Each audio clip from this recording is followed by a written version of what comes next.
All my dear masters for you మీకోసం ఛానల్కు స్వాగతం సుస్వాగతం. ముందుగా మన గురువు గారైన శ్రీ బ్రహ్మర్షి పితామహ పత్రిజీ గారికి మన గురుమాతకు నా ఆత్మ ప్రణామాలు మాస్టర్స్. Okay masters. సార్, సంకల్ప శక్తి గురించి మీ యొక్క మాటల్లో సార్.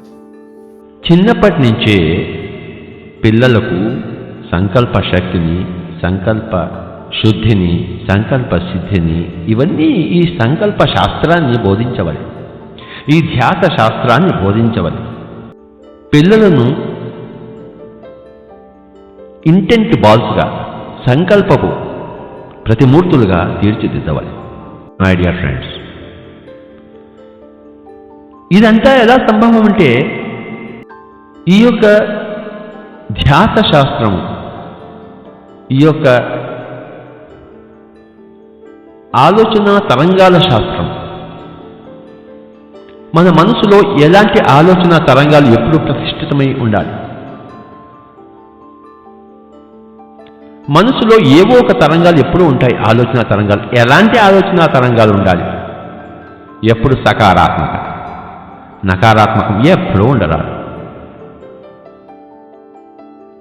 ఇవన్నీ సాధించాలంటే మరి ధ్యానము తప్పనిసరి. మనసును ఎంత శూన్యంగా ఉంచుకుంటే మనసు యొక్క శక్తి అంత ఉద్ధృతము.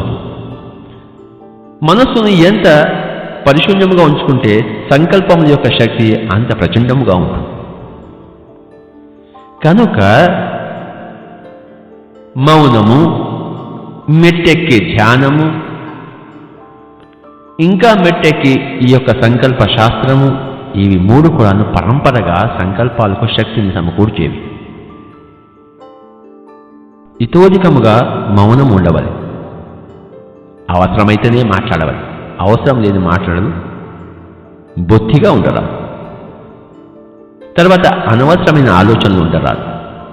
అవసరమైన ఆలోచనలు ఉండాలి, లేనప్పుడు ఆలోచన రహిత స్థితిలో విరాజిల్లాలి. ధ్యానం మొట్టమొదటిది మౌనము, రెండవది ధ్యానము, మూడవది ఈ సంకల్ప శాస్త్రము, ఈ యొక్క థాట్ సైన్స్.